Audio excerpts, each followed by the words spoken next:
Welcome to my channel.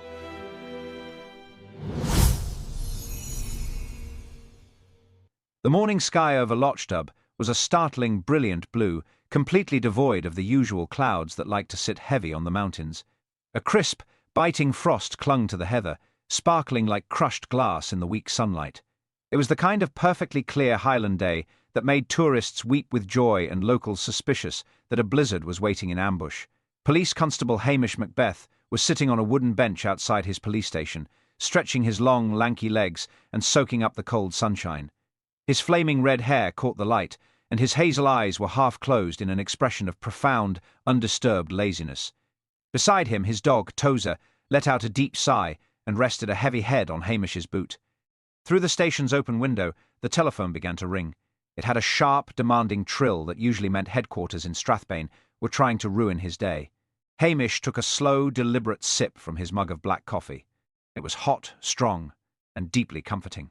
He made no move to get up. Let it ring, he thought. If it was important, they would ring back. If it was DCI Blair, well, it was better for his digestion to ignore it altogether. He was currently debating whether to go inside and make a pot of stew or wander down to the Italian restaurant to mooch a plate of pasta from the Pattersons. When the peace of the morning was violently shattered, a voice, loud and braying with the unmistakable vowels of the English home counties, echoed down the waterfront. "I mean, it's absolutely medieval. Not a single bar of signal since we passed that dreary little junction." Hamish opened one eye. Marching down the main street was a man dressed in walking gear so new and brightly coloured it practically glowed in the frosty air. He was dragging a rented mountain bike by the handlebars, the chain dangling uselessly against the pedals. "Excuse me!" "You're there." The man spotted Hamish's uniform and marched over, abandoning the bike with a clatter against Mrs. Wellington's pristine whitewashed wall. "Are you the local constable?" Hamish looked at the man, then down at the bike, and finally backed up, adopting an expression of mild, slightly vacant confusion. "Aye," he said slowly, dragging out the syllable. "I am that, right." "Marcus Sterling," the man barked, not offering a hand. "I rented this contraption from a place in the next town over, and the gears are completely shot. Absolute rubbish. I demand you do something about it, and tell me where I can get a decent flat white. I've been walking for 3 miles, and this place looks like a ghost town." Hamish took another sip of his coffee. He immediately noted the expensive watch on Sterling's wrist, the aggressive jut of his chin, and the way he looked at the village of Lochdub as if it were a speck of dirt on his shoe. He also noted that Mrs. Wellington had stepped out of her shop, a formidable scowl darkening her features at the sight of the bike scraping her paintwork. "Well, Mr. Sterling," Hamish said, his Highland lilt thickening into something soft and seemingly dim-witted. "It's an awfully long walk, but see, the bikes are a civil matter, strictly speaking. As for a flat white, I think Jessie at the cafe might have some milk she could flatten for you, but she's mostly a tea and scones kind of woman." Sterling stared at him, his face flushing an angry red. "Are you making a joke, Constable?" "Because I'm not in the mood. I'm here to view the Macleod cottages by the loch. I'm buying them up to convert into high-end, authentic Highland wellness retreats. I expected a bit of local charm, not total incompetence." Hamish felt a cold prickle of annoyance that had nothing to do with the frost. The Macleod cottages had been empty since old Mrs. Macleod passed, but they were the heart of the village's history. Turning them into a playground for wealthy southerners who wanted to pay a fortune to sit in the cold would go down like a lead balloon with the locals. "Is that a fact?" Hamish murmured, petting Tozer's ears. "Wellness retreats. Well, you'll want to watch your step on the moors, Mr. Sterling. It's awfully easy to take a tumble if you don't know the land." Sterling scoffed, turning on his heel. "Just make sure my bike isn't stolen. Though God knows who would want it in this miserable place." As the Englishman stomped off toward the local hotel, complaining loudly to the crisp, clear air, Hamish drained his mug. The day was no longer peaceful. A Sassenach with too much money and 0 manners had just arrived, and in Hamish's experience, that kind of arrogance in Lochdub usually ended in tears. Or worse. The sharp, biting frost of the morning gave way to a creeping, freezing fog that rolled off the dark loch by mid-afternoon. It swallowed the heather hills in a damp blanket of grey, chilling the bones of anyone foolish enough to be outside. Hamish Macbeth, rarely foolish regarding his own comfort, had retreated to the warm kitchen of the police station. He had a battered iron pot of venison stew bubbling on the stove of meat acquired through means best left unrecorded, and a freshly brewed mug of tea. Tozer was snoring by the radiator, his heavy paws twitching in some canine dream. For a glorious hour, Hamish sat at the rickety table, doing absolutely nothing. He ignored the overdue paperwork for headquarters. He did not polish his boots. He simply stared at the peeling wallpaper and enjoyed the profound silence of Lockstub. The arrival of Marcus Sterling had caused a ripple of irritation, with Mrs. Wellington complaining to the baker about her scraped wall. But Hamish firmly believed that ignoring a problem was the best way to make it move along. His peaceful philosophy was shattered by frantic, heavy pounding against the station door. Hamish sighed, a mournful sound, and took a slow sip of his tea. The pounding became more desperate. Tozer opened one eye, gave a low grumble of protest, and went back to sleep. "I'm coming," Hamish muttered, rising with exaggerated slowness. He shuffled down the hallway, his uniform slightly rumpled, and yanked the door open. Old Archie McLean stood on the step, pale and shining with cold sweat beneath his tweed cap. Archie leaned heavily on his walking stick, gasping for breath in the freezing fog. "Hamish, lad," Archie wheezed, his eyes wide. "You'd best come up to the old MacLeod cottages, right away." "Now, Archie, if it's another dispute with the Curry brothers over a wandering ewe—" "I'm in the middle of my supper," Hamish said, adopting a look of lazy disinterest. "It's not a sheep," Archie said, his voice dropping to a harsh whisper. "It is that English fellow, loud with a bright jacket. He's in the old sheep dip behind the cottages, and he's not breathing." Hamish closed his eyes for a brief, painful second. His venison stew was going to burn, and his quiet evening was dead. "Right," he said heavily. "Let me get my coat." The walk up to the MacLeod cottages was miserable. The fog clung to Hamish's wool coat, heavy and smelling of wet earth. Tozer trotted reluctantly at his heels, offended by the sudden demand for exercise.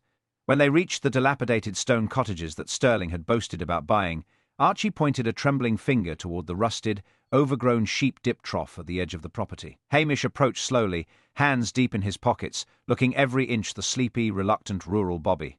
But his hazel eyes were missing nothing. The frosted grass around the trough was trampled, the brittle stalks snapped and pressed into the freezing mud. And there was Marcus Sterling. The arrogant developer was wedged headfirst into the narrow, foul-smelling trough, his brightly coloured walking jacket clashing absurdly with the dark, stagnant water.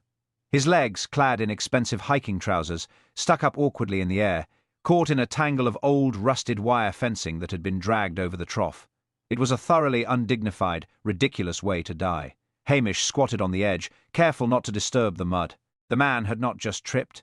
The rusted wire had been deliberately wrapped around his ankles, pinning him in place once he went into the water. Someone had made sure the Sassenach couldn't just stand back up. Tozer sniffed at a patch of crushed heather nearby and gave a low whine. Hamish glanced over.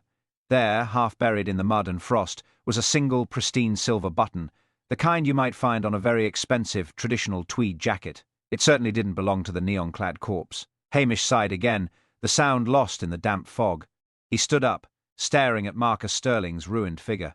A murder in Lochstub meant Strathbane would be called, and Strathbane meant Detective Chief Inspector Blair would be arriving, red-faced, screaming, and trampling all over the evidence. Hamish looked longingly back down the hill toward the village, mourning his bubbling pot of stew. The lazy day was officially over, and the real work, the quiet, careful watching, had just begun. Hamish shivered, pulling his collar up against the damp chill that felt as though it was seeping directly into his marrow. The wait for the Strathbane contingent was always a miserable affair, but the freezing fog settling over the MacLeod cottages made it utterly wretched. Tozer had taken to sitting on Hamish's boots to keep his paws off the frosted mud. Hamish had radioed headquarters from his Land Rover at the bottom of the track, reporting the murder with a heavy sigh that conveyed exactly how much he resented the interruption to his supper. Now, there was nothing to do but stand guard over the undignified corpse of Marcus Sterling and watch the ice crystals form on the rusted wire that pinned the man in the sheep dip. It took nearly 2 hours for the peace of the glen to be properly shattered. It began with the distant, obnoxious wail of sirens. Hamish rolled his eyes. There was no traffic in Lochstub to part, no crowds to warn away, but Detective Chief Inspector Blair never missed an opportunity to announce his own importance. The glaring blue lights strobed through the dense grey mist before 2 police rovers tore up the narrow, rutted track, their heavy tyres spinning and gouging deep, ugly trenches into the delicate heather. They braked with a violent jerk, spraying icy mud over the dilapidated stone walls of the cottages. The door of the lead vehicle flew open, and DC Farce, Blair, hauled himself out. He was a thick-set man with a permanently florid face, small, suspicious eyes, and a temper that operated on a hair-trigger. He was wearing an ill-fitting trench coat that did nothing to hide his bulk, and he immediately began shouting before his feet had fully registered the slippery ground. "Macbeth! "Where are you hiding, you lazy Highland savage?" Blair bellowed, his voice carrying an abrasive edge that cut right through the mist. He stomped forward, entirely ignoring the yellow tape Hamish had carefully strung between two fence posts, and nearly tripped over a hidden root. He recovered with a foul oath. Detectives Jimmy Anderson and Harry Higgins trailed behind him, looking equally miserable and already trembling in the Highland chill. "I'm right here, sir," Hamish said softly, stepping out from the shadow of the nearest cottage. He let his shoulders droop and his expression empty out into a mask of placid, irritating stupidity.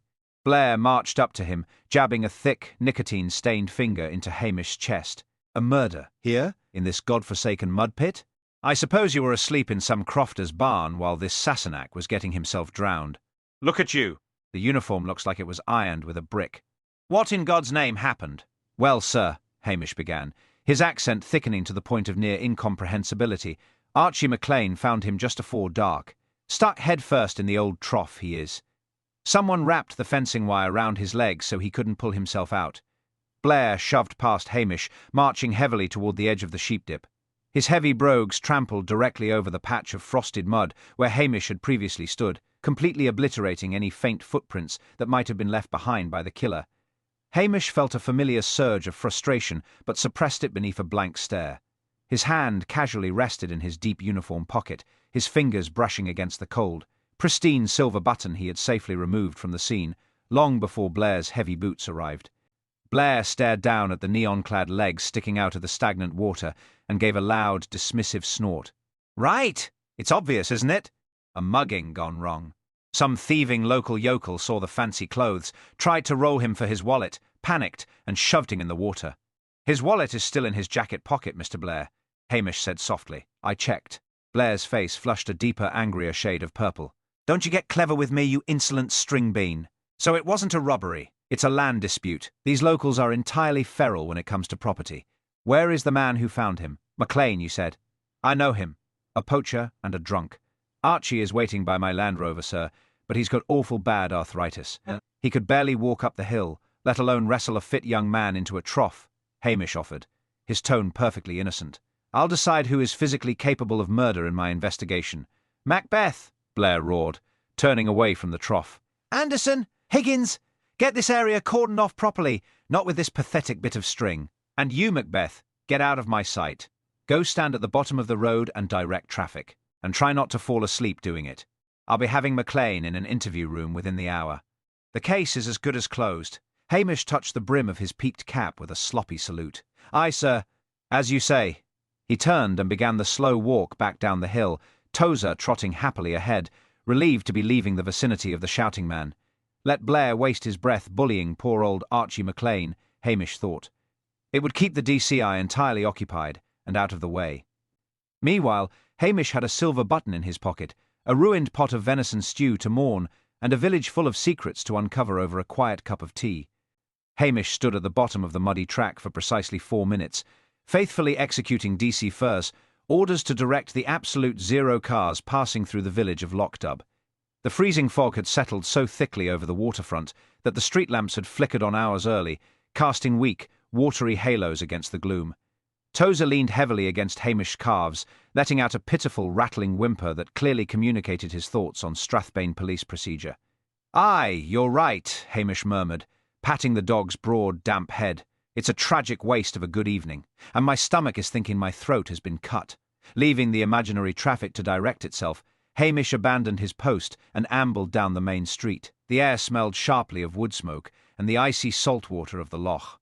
His destination was nominally the Lochstub Hotel, a reliable source of a hot meal and, more importantly, the epicenter of village gossip. However, as he passed the frosted windows of Mrs. Wellington's general store, he noted the warm glow inside and the silhouette of the formidable woman herself, aggressively rearranging tins of shortbread.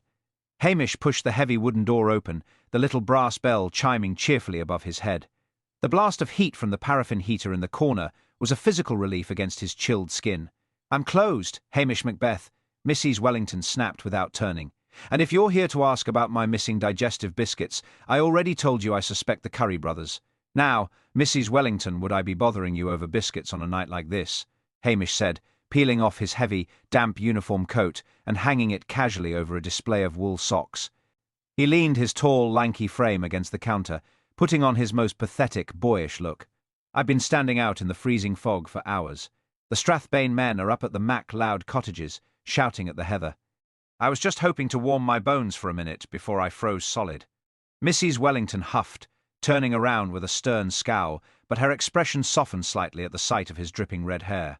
She marched into the back room and returned a moment later with a chipped mug of intensely strong, steaming tea and a thick, generous slice of fruitcake. She shoved them across the glass counter. "Get that down, you," she ordered. "I suppose you'll be wanting to know what everyone is saying about that rude English fellow." "Sterling, is he dead then?" Hamish asked mildly, taking a massive bite of the cake and chewing with slow, bovine contentment. "Don't play the fool with me, Hamish. The whole village knows Archie McLean found him drowned in the sheep dip, and good riddance if you ask me. Man was an absolute menace. Do you know what he said to me this morning after he scratched my paintwork? I'm sure it was nothing but polite, cultured conversation." Hamish mumbled around his tea. "He threatened to report me to the Highland Council for an unauthorized sign. Said his wellness retreat clients wouldn't tolerate a shabby aesthetic." "Shabby!" She slammed a tin of peas onto the shelf for emphasis.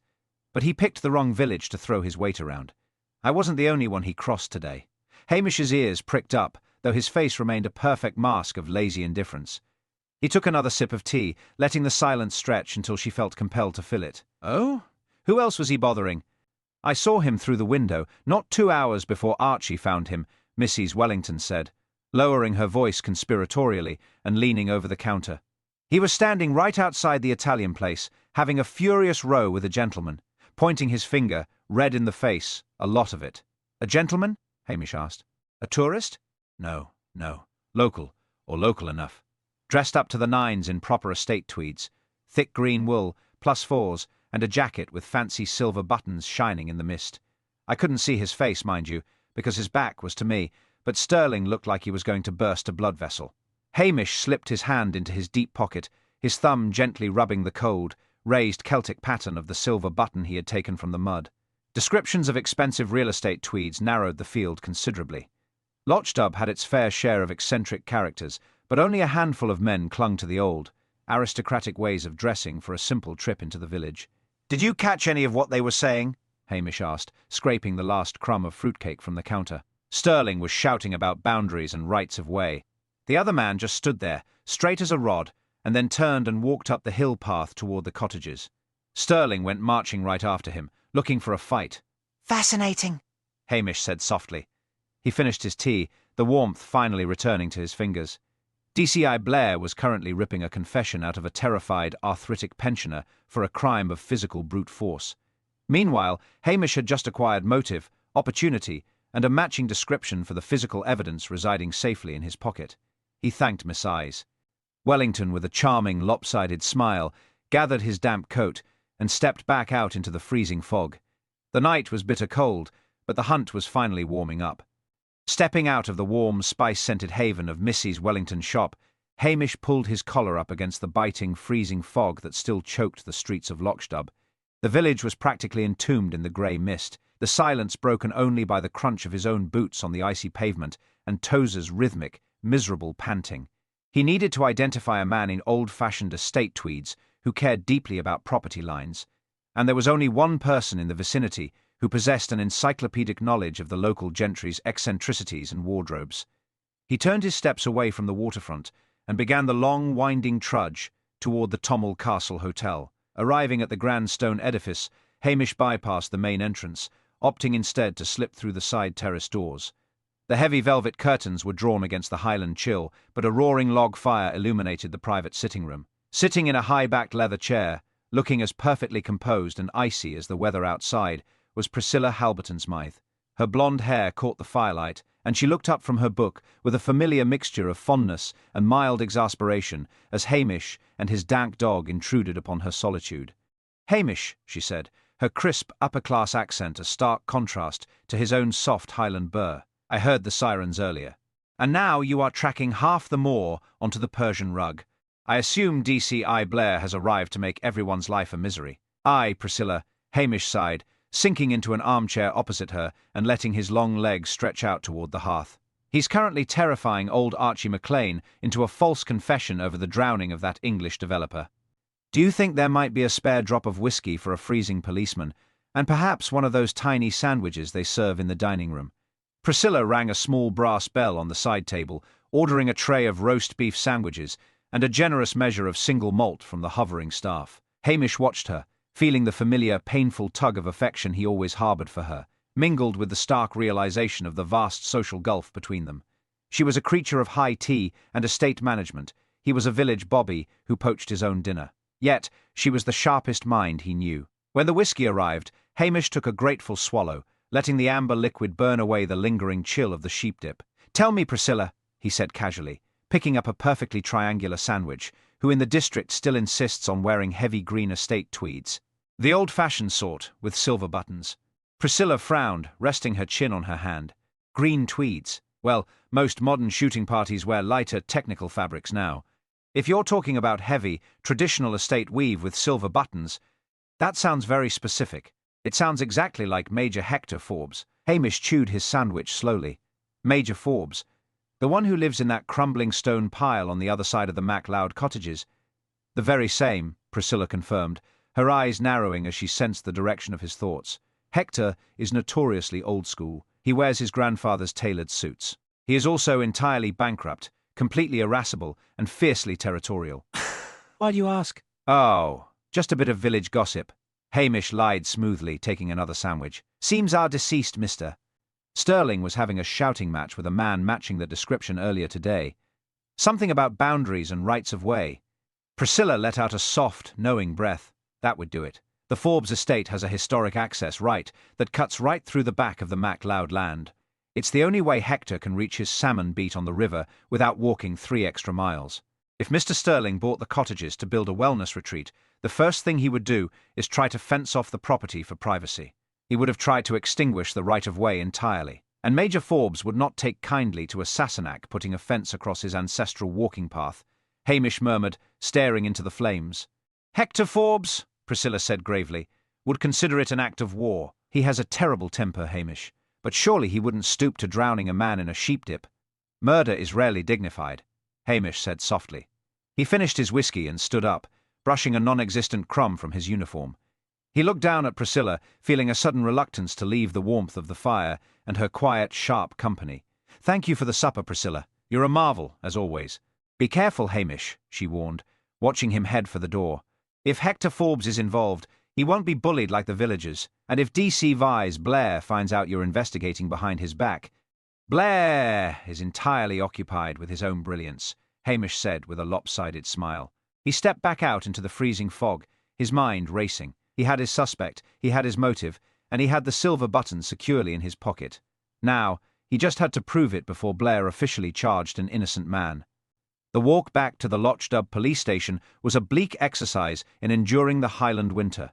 The freezing fog had settled into a dense, impenetrable wall, muffling the sound of the lock lapping against the stone pier. Tozer plodded faithfully at Hamish's heels, projecting an aura of profound misery.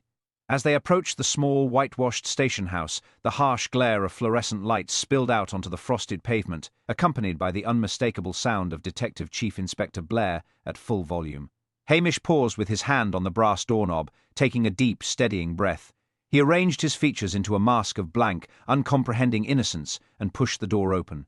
The front office was suffocatingly hot and smelled strongly of cheap cigarettes, damp wool, and Blair's aggressive aftershave. Old Archie McLean was slumped in a hard wooden chair opposite the main desk, his weathered face the colour of dirty parchment.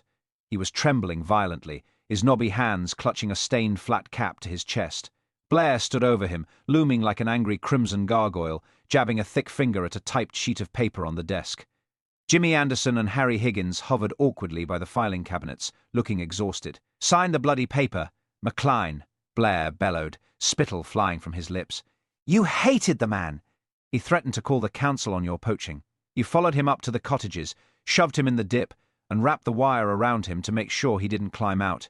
It's a textbook crime of passion." "I didn't do it," Archie whispered, his voice cracking. "I only went up there to look for my wandering ewe. I swear on my mother's grave." Hamish shuffled into the room, making a great show of unbuttoning his heavy coat and shaking the moisture from his red hair. "Evening, sir," he said mildly, ignoring the murderous glare Blair shot in his direction. Hamish moved to the little kitchenette in the corner and picked up the battered kettle. Terrible night for a confession. Would anyone be wanting a cup of tea, or perhaps a hot bovril? "Shut your mouth, Macbeth," Blair roared, circling Archie. "I am in the middle of closing this case. No thanks, you useless article. This feral old poacher has practically admitted to the whole thing. All he has to do is sign his name, and we can all go back to Strathbane and leave this miserable peat bog behind." Hamish filled the kettle, his movements agonizingly slow. He leaned against the counter, crossing his long legs, and looked thoughtfully at Archie. "Well now, that's a terrible shame," Hamish murmured, his Highland accent thick and soft. "Archie, man, I didn't know you'd been holding out on us." "When did you get the surgery?" Blair frowned, his small eyes narrowing. "What in God's name are you blathering about now?" Hamish pointed a long, lazy finger at Archie's hands, still desperately clutching the flat cap. "The surgery on his joints, sir. It must be a recent miracle of modern medicine. Because just last Tuesday, Archie here couldn't even open his own front door without his neighbour turning the key for him. His rheumatoid arthritis is so bad his fingers are locked." Hamish took a sip of cold, leftover tea from a nearby mug and grimaced.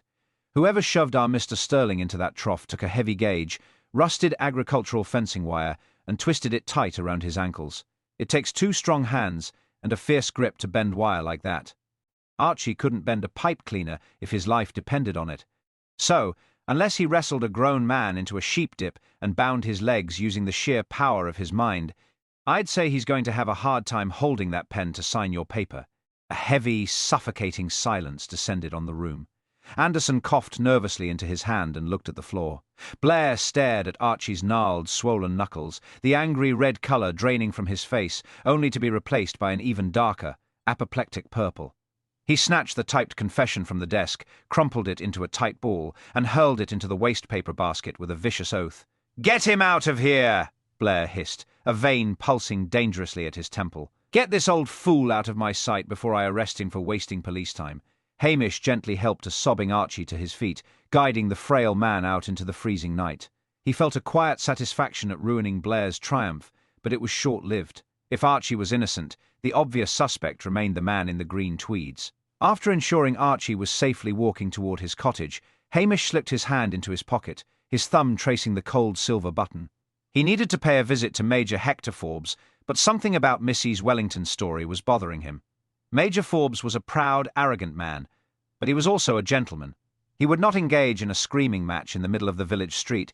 He would have simply written a scathing letter to his solicitor. Someone was playing a very clever, very dirty game in Lochstub, and Hamish intended to find out exactly who it was. The freezing fog had thickened into a solid, suffocating mass by the time Hamish guided Archie McLean back to his small, draughty cottage on the edge of the village. After ensuring the old man was settled with a cup of hot cocoa and a heavy wool blanket, Hamish stepped back out into the glacial night. The village was dead quiet, swallowed by the damp grey mist. DCI Blair was no doubt still inside the police station, nursing his wounded pride and shouting at his long-suffering detectives.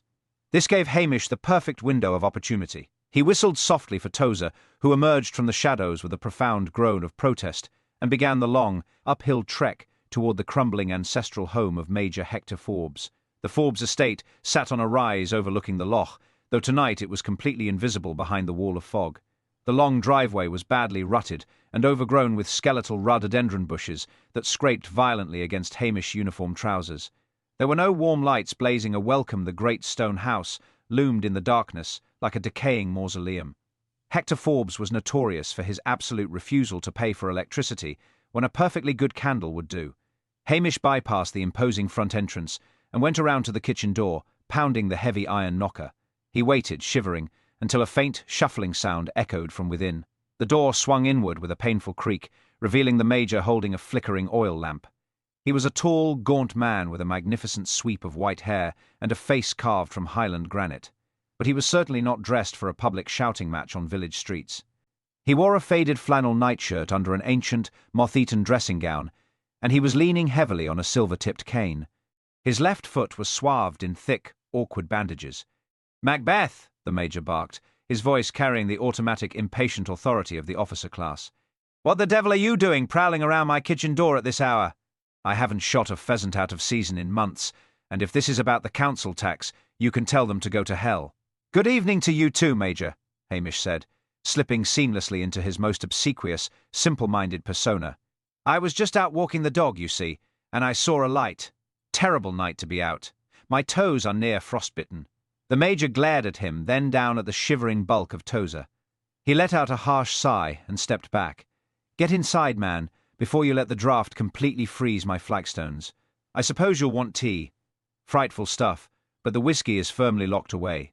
Hamish followed him into the cavernous, freezing kitchen, pulling up a wooden chair while the older man hobbled painfully toward the massive iron stove.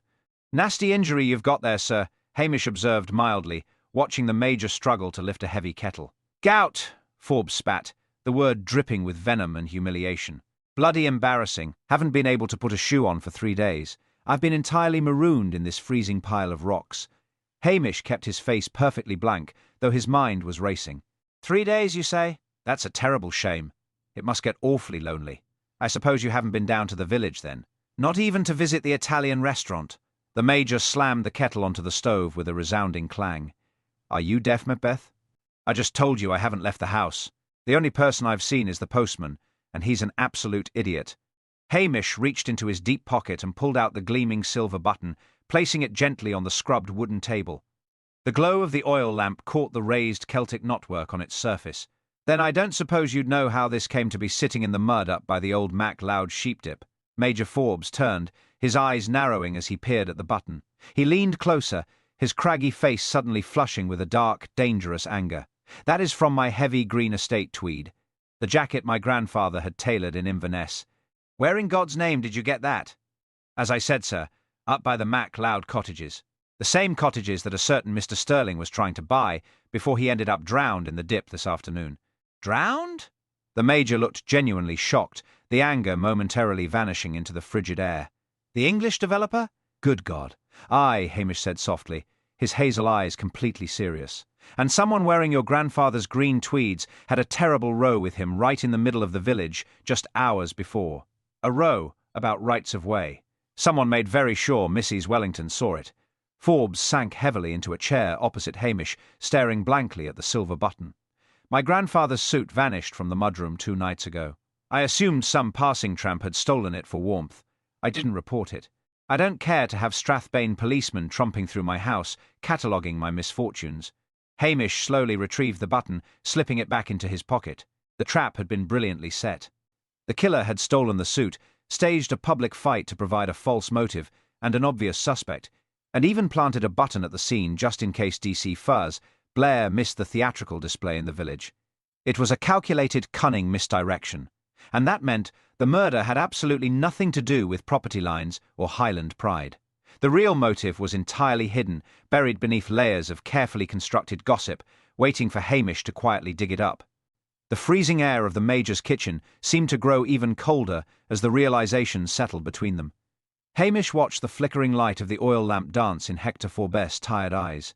The Major was a man of the old world, a man of pride and temper, but he was no strategist of this caliber. To steal a man's very identity, he has his grandfather's tweed and parade it through the village like a costume required a cold, calculating mind that understood the rhythms of Lochstub perfectly.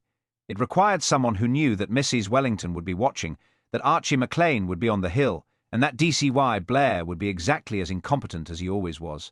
I'll be taking my leave of you now, Major, Hamish said, rising from the wooden chair with a stiffness that mirrored the older man's gouty movements. I would suggest you lock your doors. It seems there's a thief with a very particular taste in tailoring. Macbeth, the Major called out as Hamish reached the door, his voice sounding older and more fragile than it had moments before. Find the blackguard. It's one thing to murder a Sassenach, but it's quite another to drag the Forbes name into the mud. Hamish nodded once, stepped out into the swirling grey void, and began the descent back toward the village. His mind was a hive of activity beneath his calm, sleepy exterior. If the motive wasn't the property dispute, then the wellness retreat itself was the screen. Marcus Sterling hadn't been killed because he was an arrogant outsider. He had been killed because his arrival threatened to expose something already rotting in the heart of Lochstub. Hamish's thoughts drifted back to the silver button and the person who had pointed it out. No, not the button, the argument. He didn't return to the police station. Instead, he made his way to the small, gravelled car park behind the Italian restaurant. The fog was so thick here, he had to feel his way along the stone wall.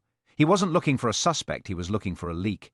He found himself standing outside the dark windows of the local estate agent's office, a tiny shop run by a man named Alistair Graham. Alistair was a nervous, bird-like man who had been unusually quiet at the hotel lately. Hamish knew Sterling could not have bought MacLeod's cottages without a local representative, and Alistair Graham was the only one who handled such transactions. He also knew that Alistair had a penchant for expensive hobby asyling and fine whiskers that his meagre commissions couldn't possibly support. As Hamish stood in the shadows, a figure emerged from the fog, walking with a hurried, jerky gait.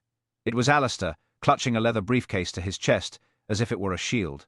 He fumbled with the keys to his office, his breath coming in short, ragged puffs that turned to white steam in the freezing air. "Late night for paperwork, Alistair?" Hamish asked, stepping out from the gloom. Alistair let out a strangled yelp, the keys clattering to the gravel. He turned, his eyes wide and bulging behind thick spectacles. "Hamish! Good God, man! You nearly gave me a heart attack. What are you skulking about in the dark?" "I could ask you the same," Hamish said, his voice as soft and dangerous as the shifting mist. "I was just thinking about those MacLeod cottages. Strange business, Mr. Sterling dying right on the doorstep of his new investment. I imagine his solicitors will be wanting to look at the books tomorrow, to see where all that investment capital went." Alistair's face went a shade of grey that matched the fog. "I don't know what you're talking about, Macbeth. The deal was perfectly legitimate, was it? Or did you promise him more than the MacLeod land?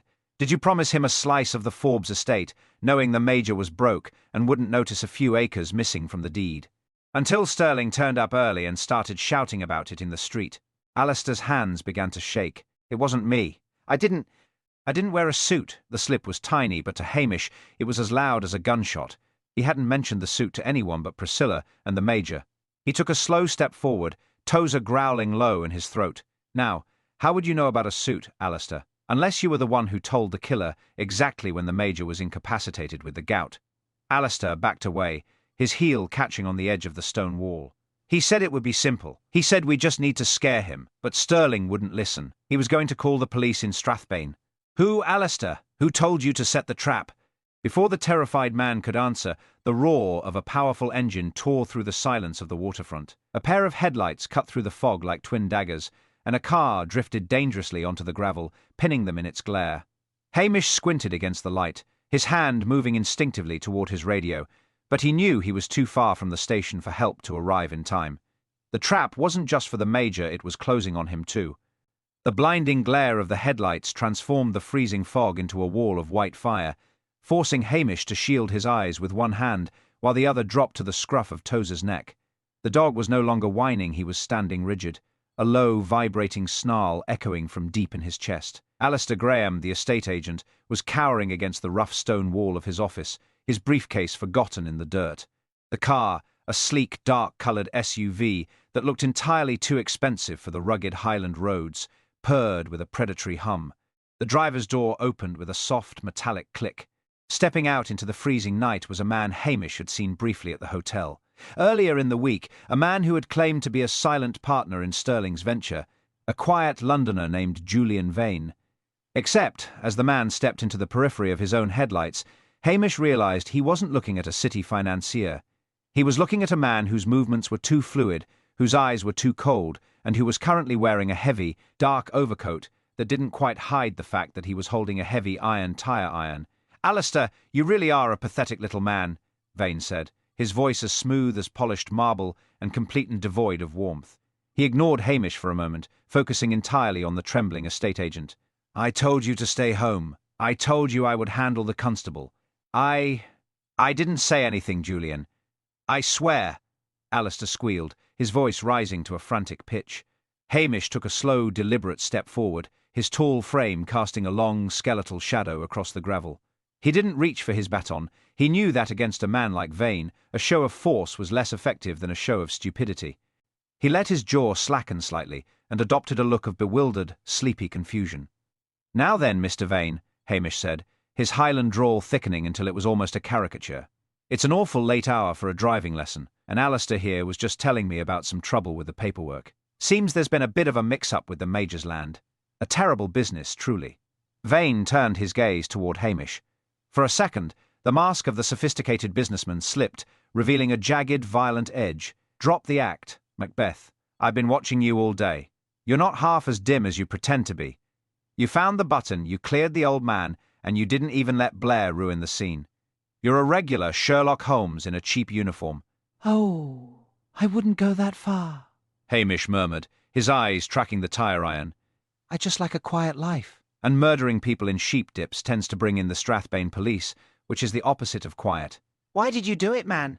"Sterling was your partner. Surely there's enough money in wellness retreats for the both of you." Vane let out a short, dry laugh that sounded like snapping twigs. Sterling was a loud-mouthed idiot. He was going to bring in auditors because he thought Alistair was skimming. He didn't know I was the one moving the money. If the auditors came, they would find out the wellness retreat was just a front for laundering some very specific funds from London. I couldn't have him digging into the books, and I certainly couldn't have him offending the local gentry before the land was officially signed over. "So you stole the Major's suit," Hamish said, nodding as if he were discussing the weather. "You put on a show in the street, drowned Sterling, and hoped we all be too busy blaming the angry Highlander to look at the bank accounts. It was a grand plan, Mr. Vane. Truly grand." "It still is," Vane said, his grip tightening on the iron bar. He took a step toward Hamish, the light behind him making him a faceless silhouette. "Alistair is going to have a very unfortunate accident involving his car and the loch. And you, Constable, are going to be found at the bottom of a ravine, a victim of the treacherous fog. It's a tragic end for a local hero." Hamish didn't move. He felt the cold air biting at his face, and he heard the frantic thudding of Alistair's heart. He also felt Tozer's muscles bunching beneath his hand. Vane was fast, but Vane was an outsider. He didn't know the ground.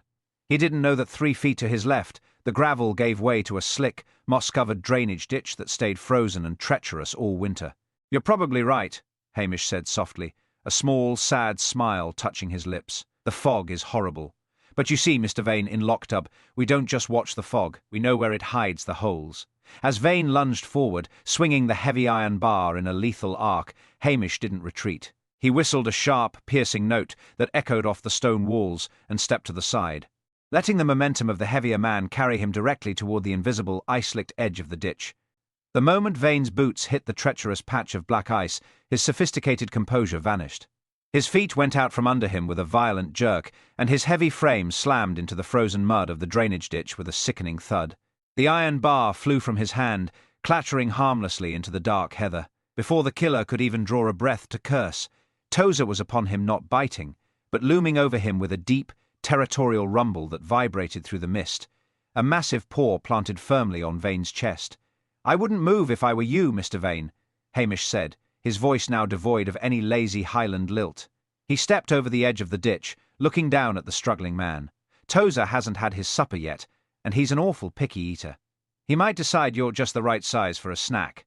Alistair Graham was still trembling against the wall, but seeing the city shark pinned in the mud seemed to break his paralysis. He sank to his knees, sobbing out the rest of the story, how Vane had used the estate agency to funnel offshore money, and how Sterling had accidentally stumbled upon the discrepancies while trying to impress a local bank manager. Hamish worked quickly and efficiently, his long fingers surprisingly nimble as he used a length of sturdy twine from his own pocket to bind Vane's wrists. By the time the headlights of a second vehicle cut through the fog, this time the familiar, battered Land Rover driven by Detective Jimmy Anderson, the situation was entirely under control. An hour later, at Lockstub Station, the air was thick with the smell of scorched pride. DCI Blair was pacing the floor, his face an alarming shade of magenta. He had been forced to release Archie McLean, and now he was faced with a real killer. A pile of incriminating financial documents from Alistair's briefcase, and the smug realization that his useless peasant had done all the work. Hamish sat in the corner, looking particularly dishevelled. He had a smudge of mud on his nose, and was clumsily trying to fill out a report with a blunt pencil, looking every bit the struggling village bobby. "It was a lucky break, sir," Hamish said, looking up at Blair with wide, admiring eyes. "If you hadn't kept the pressure on the village, making everyone so nervous, Alistair here never would have panicked and run straight into my arms. Your tactical pressure—" Well, it was a masterstroke, really. Blair paused, his chest swelling as the praise began to take root in his ego. He glanced at the bound and silent Julian Vane, then back at Hamish. "Tactical pressure, you say? Well, yes. Exactly. I knew if I squeezed the locals, the real vermin would scuttle out of the shadows. It takes a seasoned detective to understand the psychology of a Highland village, Macbeth. You just happened to be the net I used to catch the fish." "Exactly, sir," Hamish murmured, hiding a yawn behind his hand. "I'm just glad I didn't let your big catch get away. I'd hate for the super to think I was incompetent. I would probably be transferred to a city station for retraining, and I would be a terrible burden on a busy department like yours. Blair shuddered at the thought of having Hamish laziness in his own backyard permanently. Right, well, I'll take it from here. Anderson, get these two into the van. I need to get back to Strathbane to write the press release. I'll make sure the super knows the primary role my leadership played in this. As the sirens faded into the distance, taking the noise and the arrogance with them, silence returned to Lochdub. The fog began to lift, revealing a sliver of moon reflecting off the black waters of the loch. Hamish walked back to his quarters, Tozer trotting contentedly by his side. Inside, the peat fire had burned down to a warm red glow, and the pot of venison stew smelled like heaven. He brought a bowl for himself and a generous portion for the dog. He sat by the fire, a mug of tea in his hand, and a feeling of profound peace in his chest. He was still in his village, his secrets were safe, and tomorrow he could go back to the important business of doing absolutely nothing at all. He took a slow sip of tea and smiled into the embers. It had been a long day, but the heather hills were quiet once again.